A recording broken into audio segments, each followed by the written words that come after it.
À votre émission d'information, Le Reflet, nous allons faire le pont et on va sauter jusqu'au 16 mars pour vous inviter à cette 23e journée des affaires avec nos deux prochains invités, soit Maya Chala. Bonjour Maya. Bonjour. Et Renaud Comeau. Bonjour Renaud. Bonjour Michel. Merci. Peut-être nous donner votre titre exact. C'est ça. Moi, mon rôle à l'UMCS, on va l'appeler l'UMCS pour plus court. Ouais. J'ai un poste de professeur au sein du corps professoral. Puis, j'enseigne le management, le marketing. Et avec, on pourrait dire, les toutes autres tâches connexes, on s'amuse à créer des opportunités d'apprentissage avec les étudiants. On a un club Phénomène qui existe à même l'université, dans le hub des affaires où on fait beaucoup d'activités avec les étudiants. On peut rencontrer des entreprises, on va visiter des entreprises sur place, on fait des 5 à 7. Et une des activités qu'on vous parle aujourd'hui, c'est la 32e journée des affaires qui va se dérouler le 16 mars. Puis ça, c'est une activité où on a plusieurs choses qui se déroulent durant la journée, mais spécifiquement, on a un banquet d'affaires en fin de journée, puis on a un conférencier qui vient nous parler de management interculturel et compétences relationnelles. C'est un monsieur qui vient du Québec, puis il va nous parler de ça. Qu'est-ce que les compétences? Et là, mon erreur, j'ai dit 23, c'est 32. C'est 32, oui. 32e. D'entrée de jeu, j'ai dit 23, j'ai changé les chiffres. C'est ça a été inversé. Vous allez parler beaucoup de compétences relationnelles. Juste pour mettre la table un petit peu en quelques secondes, qu'est-ce que ces compétences? C'est ça. C'est qu'avec le Club Phénomène, cette année, on s'est assis avec les étudiants. C'est un groupe composé de 5 ou 6 étudiants. Puis on amène des thèmes. Qu'est-ce qui est d'intérêt pour eux, puis qu'est-ce qu'ils aimeraient devoir. Parce que c'est une activité qui se fait annuellement. Là, c'est la première qui se fait depuis la COVID, c'est déclaré. Oui, c'est ça. Ça fait, la dernière qu'on avait faite, c'était 2019.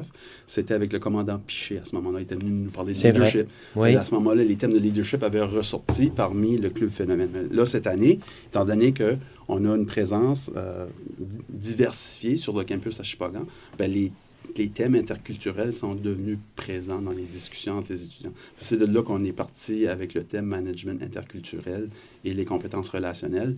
Puis on a trouvé un conférencier qui était capable de nous parler de ça. Phénomène, vous travaillez beaucoup. C'est connu déjà depuis un bon bout de temps, Phénomène. Je me rappelle, on en a parlé, mais encore là, peut-être nous rappeler un peu le but, tout ça à l'interne et le pourquoi. Le Club Phénomène, c'est un organisme à but non lucratif.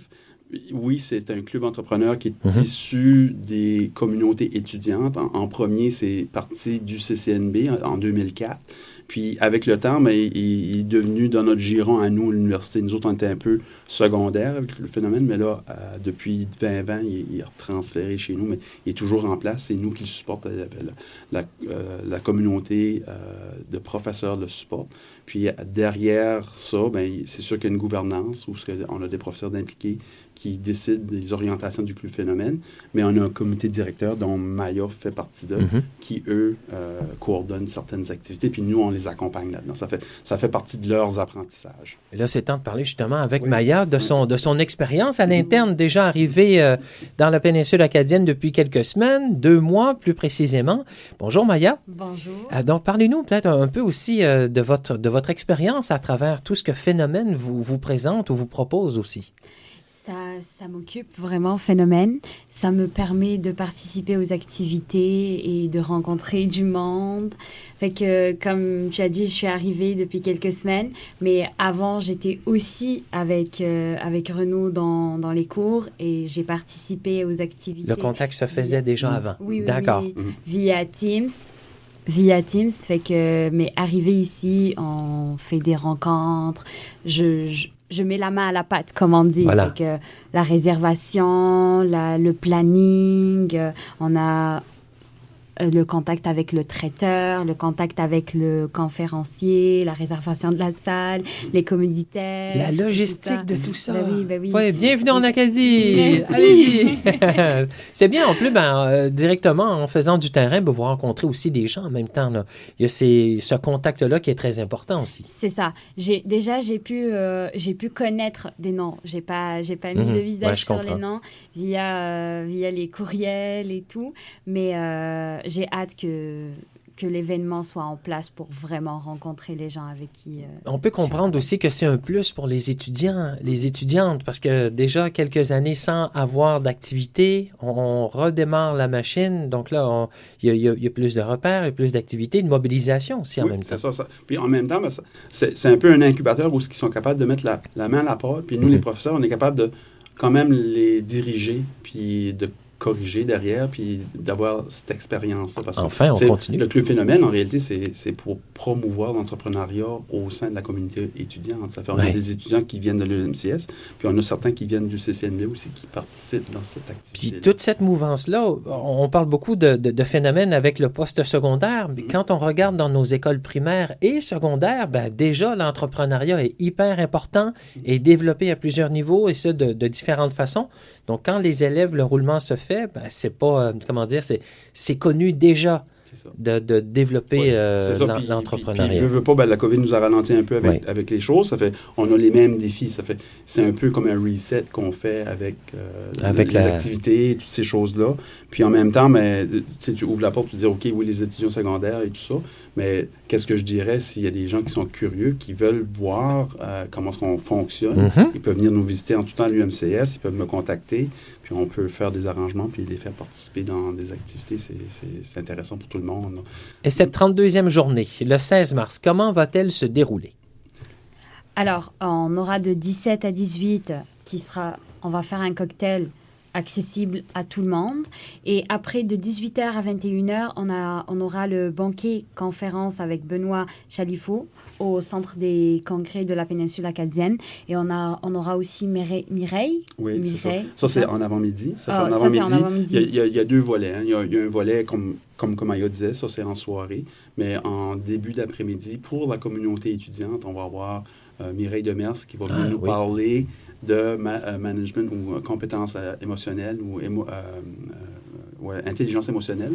Puis, on va avoir aussi Benoît Chalifot qui va venir parler à la communauté étudiante. Mais ça, c'est vraiment un public restreint. Restreint pour la classe étudiante. C'est la classe étudiante. Mais en soirée, comme Maya disait, on va avoir le banquet qui va partir à partir de 17h. Ça fait, on a déjà des choses qui sont intéressantes. On va avoir un repas 3 services. Ça va être le Cabernet qui va nous offrir ça.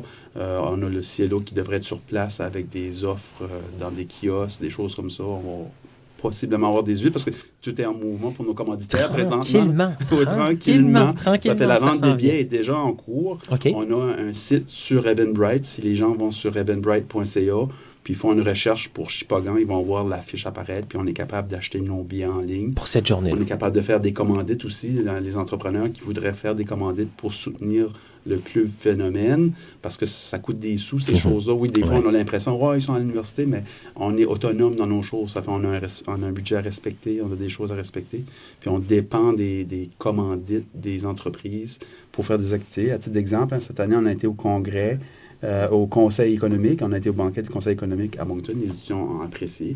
On va voir des entreprises, mais ça des coûts associés à ça. C'est le Club Phénomène qui absorbe ces coûts-là. Mais en même temps, le banquet qu'on fait là, c'est une levée de fonds pour le Club Phénomène. Oui, on fait un banquet, mais on aimerait d'avoir aussi du support de la communauté d'affaires par rapport à ça. Et c'est toujours important parce que là, on voit, là, ça tourne. Il me semble que ça tourne tellement vite, encore peut-être plus vite qu'avant. Ben là, c'est le temps d'embarquer dans le train parce qu'il y a des choses qui se passent et des fois, on réalise seulement que ça se passe dans notre coin après 1 an ou 2. Que des événements ont commencé ou quelque chose qui roule. Puis là, on est en plein dans le vif du sujet. On est là, puis les choses sont là, ils sont accessibles au public, on est capable de faire nos réservations, on est capable de prendre action. Si les gens sont curieux, ils peuvent aller voir sur le site d'Eventbrite, c'est là. La page Facebook du club est aussi disponible. On parle, si vous faites des recherches dans Facebook, Club Entrepreneur Étudiant Phénomène, vous allez le trouver tout de suite. Les informations sont là. Les gens sont capables de nous communiquer à travers ces mécanismes-là. Puis, ça va être une belle soirée. Habituellement, c'est toujours une belle soirée. Moi, j'ai participé à celle du commandant Piché dans le temps. J'ai participé aux autres précédentes, puis c'est toujours bien. Est-ce qu'on dit enfin? Enfin de retour. Oui, c'est enfin ça. de retour. Merci à vous deux. Bon nouveau départ avec Phénomène et vos activités. Maya, à la prochaine. Merci à la prochaine.